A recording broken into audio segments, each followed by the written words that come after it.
This video is part of my mini-series on positive psychology.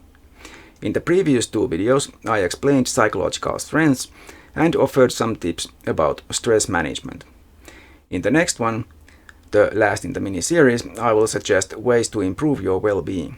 In this video, I will recommend ways to resist negative thoughts.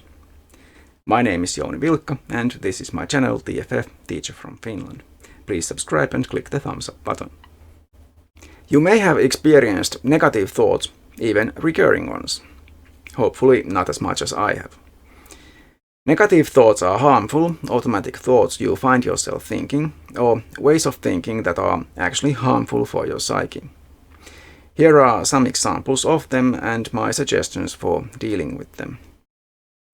For example, black and white thinking, a logical fallacy. Not realizing that there tends to be a gray area between two extreme choices or outcomes. You may think that you are either the best or the worst, failing to see that you don't have to be the best or perfect to be good enough. Another is overly generalizing, a form of faulty generalization. For example, from one failure to you being a total failure, thinking you'll never succeed at anything. Of course, if you think about it seriously, you'll see that it's not even a logically valid deduction or in any way a realistic induction. Perhaps you should do something really simple to get an experience of yourself succeeding and thus proving that silly negative thought wrong. You may suffer from negativity bias, where you filter your experiences so that you pay a disproportionate amount of attention to negative experiences like failures, unpleasant interactions, and so on. If you made a mistake once during the day, you might only remember that mistake and none of the successes. You could try recalling successes or other positive experiences, even with the help of a friend, perhaps, and that way remind yourself that it's not all bad. Besides just focusing on them, you might be exaggerating negative experiences. Just because you made a mistake, even a bad one, it doesn't follow, as you may think, that you are a complete loser. It's possible that you are also prone to understating or diminishing your positive experiences. Try to find a way to assess such things more realistically. Perhaps a friend could help you with that. That might not work if you can't take positive feedback, as may be the case. Perhaps you automatically consider any positive thing about you to be a fluke or exception to the general rule, whether it's a nice experience or a positive comment someone else makes about you. In that case, it might be a good idea to make a note every time such an exception takes place, so that after a time you may actually have a list of times when you were told something nice about yourself, or you did something right. You can use this list by looking at it once in a while to remind yourself that in fact you do get positive feedback and have positive experiences. So the next time someone thanks you for a job well done, you can accept that in fact you did a good job and it wasn't just an isolated case. All communication is about interpretation, and a lot of hurtful miscommunication is caused by a person, sometimes intentionally, misunderstanding what others are trying to say. The chance of this occurring is probably greatest in written communication, such as comments on social media.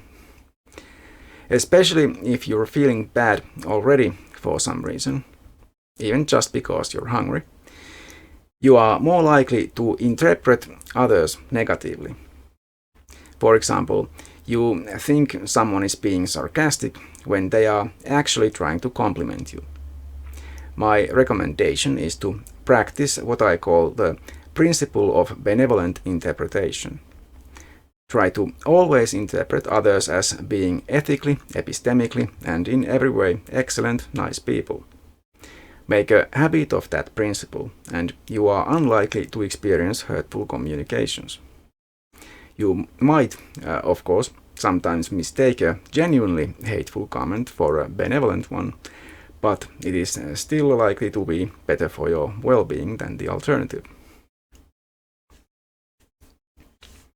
When you feel pessimistic, which is likely if you are depressed, you tend to assume the worst. This also applies to how you interpret others, as I just explained, but besides the intentions of other people, this may also apply to events. You may too easily make negative conclusions about things before you have all the relevant information. Perhaps you should remind yourself to take the time to gather all the information and avoid making assumptions. You should want to be rational, and rational decisions take time. We all feel bad sometimes. One easy mistake to make is to accept your feeling bad as meaning that you are bad. You feel like shit, and thus you think you in fact are shit. In this case, recognize the emotion you are experiencing and realize that it is merely something you feel. This puts some distance between your emotions and your psyche, thus shielding the latter. Another common thing many people do is talk negatively about themselves, even to themselves.